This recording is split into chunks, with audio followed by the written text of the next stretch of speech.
रमज़ानुल मुबारक की रातों में से एक रात शब कदर कहलाती है, जो बहुत ही कद्र व मंजिलत और खैर व बरकत की हामिल रात है।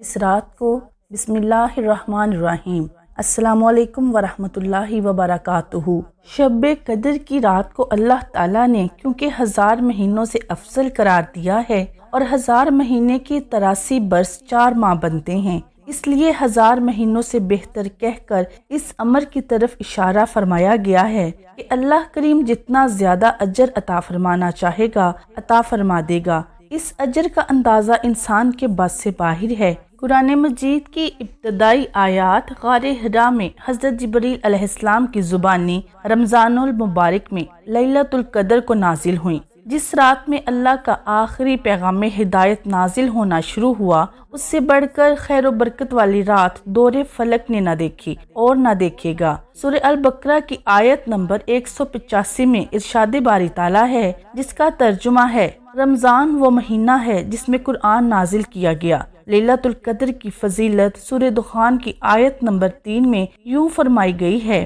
तर्जुमा, हमने उसे एक बरकत वाली रात में नाजिल फरमाया है। रमज़ानुल मुबारक की वो रात जिसमें कुरान नाजिल किया गया, उसे लैलतुल कद्र या शब कद्र कहते हैं। बेशक हमने कुरान पाक शब कद्र में उतारा है और आपको मालूम है कि शब कद्र कैसी है। शब कद्र 1000 महीनों से अफजल है। उतरते हैं इसमें फरिश्ते और रूह अपने परवरदिगार के हुक्म से हर अम्र खैर को लेकर। ये रात सरासर सलामती की होती है और तुलुए फजर तक रहती है। इस सूरह मुबारका में सवालो जवाब के अंदाज में शब कदर की अजमत से इंसान को वाकिफ कराया गया है कि 1000 महीने या 83 बरस की इबादत भी इस एक रात की इबादत की बराबरी नहीं कर सकती। इस रात को शब कदर क्यों कहते हैं, इसकी 2 वजह बयान की जाती हैं। शब कदर फारसी लफ्ज़ है जिसके मानी है रात, और कदर या तो तकदीर से है जिसके मानी मुकर्रर करना, तजवीज़ करना और तकदीर इलाही के हैं। तो शब कदर के मानी तकदीर की रात के हैं।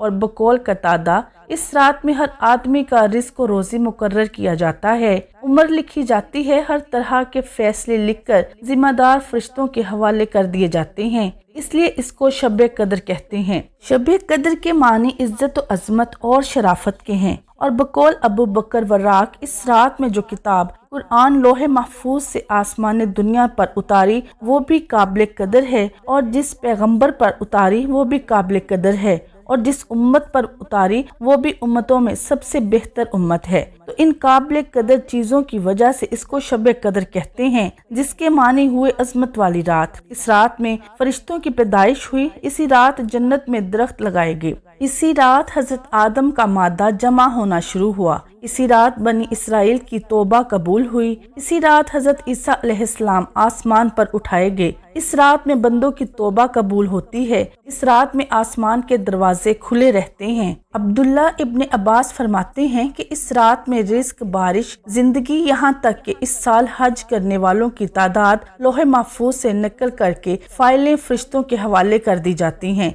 इस रात में लोहे महफूज से आसमान दुनिया पर पूरा कुरान नाजिल हुआ। इस रात में आसमान से बकसरत फरिश्ते उतरते हैं जो मोमिनों को सलाम करते हैं, मुसाफिहा करते हैं, उनके लिए दुआए खैर करते हैं और उनकी दुआओं पर आमीन कहते हैं। हजरत अबू हुरैरा से हुजूर सल्लल्लाहु अलैहि वसल्लम का ये इरशाद मनकूल है कि जो शख्स ईमान के साथ और सवाब की नीयत से रमज़ान के रोजे रखे, नीज शब कदर में ईमान के साथ और सवाब की नीयत से इबादत करे, तो उसके पिछले तमाम गुनाह माफ कर दिए जाते हैं। हजरत अनस फरमाते हैं कि एक मर्तबा रमज़ानुल मुबारक का महीना आया तो हुजूर ने फरमाया कि तुम्हारे ऊपर एक महीना आया है जिसमें एक रात है जो 1000 महीनों से अफजल है। जो शख्स इस रात से महरूम रह गया गोया सारी ही खैर से महरूम रह गया। हदीस शरीफ में वारिद है कि इस रात में तुलुए फजर तक शैतान नहीं निकलता और ना किसी को फितना फसाद में मुब्तला कर सकता है। दीगर रातों में रहमतें और बरकतें, आफात और मुसीबतें दोनों नाजिल होती रहती हैं, मगर शब कदर में सादतें, रहमतें और इनामात रब्बानी का ही नज़ूल होता है। शब कदर की सारी रात फजीलत वाली है। हजरत अनस हुजूर सल्लल्लाहु अलैहि वसल्लम से नकल करते हैं कि वो रात नूरानी और चमकदार होती है। نہ زیادہ گرم نہ زیادہ ٹھنڈی۔ اس رات میں صبح تک آسمان کے ستارے شیاطین کو نہیں مارے جاتے۔ رات میں آسمان پر انگارہ اور جو شعلہ سب بھاگتا ہوا نظر آتا ہے وہ اس رات میں نہیں ہوتا۔ شب قدر کی صبح کو نکلنے والا سورج چاند کے مانند شعاؤں و کرنوں کے بغیر طلوع ہوتا ہے۔ سمندر کا کڑوا پانی بھی اس رات میں میٹھا پایا گیا ہے۔ اس رات میں انوار کی کثرت ہوتی ہے۔ اس رات میں کتے کم بھونکتے ہیں اور گدھے بھی کم بولتے ہیں۔ یہ رات دعا کی قبولیت کی رات ہے۔ اپنے لیے، دوست و احباب کے لیے اور والدین کے لیے، تمام گزرے ہوئے لوگوں کے لیے دعائے مغفرت کرنی چاہیے، اور سفیان ثوری کے نزدیک اس رات میں دعا میں مشغول ہونا سب سے بہتر ہے۔ حضور صلی اللہ علیہ وسلم سے اس رات میں تلاوت، نماز، دعا وغیرہ منقول ہیں، اس لیے مناسب یہ ہے کہ بقدر استطاعت تلاوت، نماز وغیرہ میں مشغول رہے۔ ان صورتوں اور آیتوں کی بھی تلاوت کرے جن کے بارے میں کثیر ثواب کی خوشخبری دی گئی ہے، مثلا سورہ بقرہ و آل عمران کی آخری آیتیں جن کا پڑھنا ایک رات کی عبادت کے برابر ثواب رکھتا ہے، آیت الکرسی جس کو قرآن کی افضل آیات ہونے کا شرف حاصل ہے اور جس کا پڑھنے والا مرتے ہی جنت میں داخل ہو جاتا ہے، سورہ زلزلہ جس کے پڑھنے کا ثواب آدھے قرآن کے برابر ہے، سورہ اخلاص جس کا ثواب تہائی قرآن کے برابر ہے، سورہ کافرون جس کے پڑھنے کا ثواب چوتھائی قرآن کے برابر ہے، سورہ یاسین جو قرآن کا دل ہے جس کا پڑھنے والا بخش دیا جاتا ہے اور جس کا پڑھنا 10 قرآن پڑھنے کے برابر ثواب رکھتا ہے۔ بکثرت استغفار کی تسبیحات پڑھے، نبی کریم صلی اللہ علیہ وسلم پر درود پڑھے،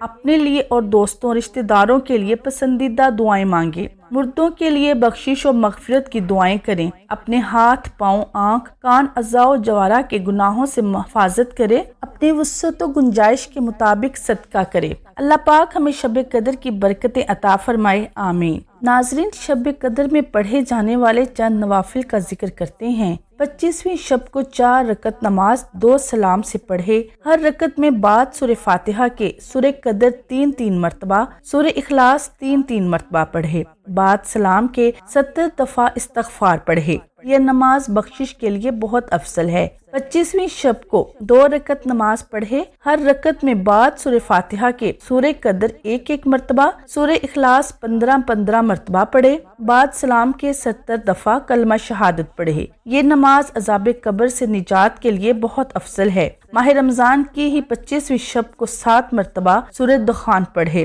انشاءاللہ اس سورہ کے پڑھنے کے باعث عذاب قبر سے اللہ پاک محفوظ فرمائے گا۔ 7 مرتبہ سورہ فتح پڑھنا ہر کسی کے لیے بہت ہی افضل ہے۔ شب قدر میں کیا کرنا چاہیے اور کون سی دعا مانگنی چاہیے؟ اس حوالے سے ام المومنین حضرت عائشہ صدیقہ رضی اللہ تعالی عنہا فرماتی ہیں کہ میں نے کہا، اے اللہ کے رسول صلی اللہ علیہ وسلم، آپ صلی اللہ علیہ وسلم بتلائیں کہ اگر مجھے معلوم ہو جائے کہ فلاں رات شب قدر ہے تو میں اپنے رب سے کیا مانگوں اور کیا دعا کروں؟ آپ صلی اللہ علیہ وسلم نے ارشاد فرمایا، یہ دعا مانگو، اللہم انک عفو تحب العفو فاعف عنی، جس کا ترجمہ ہے، اے اللہ آپ بہت معاف کرنے والے ہیں اور آپ معاف کرنے کو پسند کرتے ہیں، لہٰذا مجھے معاف کر دیجئے۔ اللہ پاک ہمیں رمضان کے مہینے میں زیادہ سے زیادہ عبادت کرنے کی سعادت نصیب فرمائے، ہمارے گناہوں کو معاف فرمائے، ہمارا خاتمہ ایمان پر فرمائے اور روز محشر آپ صلی اللہ علیہ وسلم کی شفاعت نصیب فرمائے،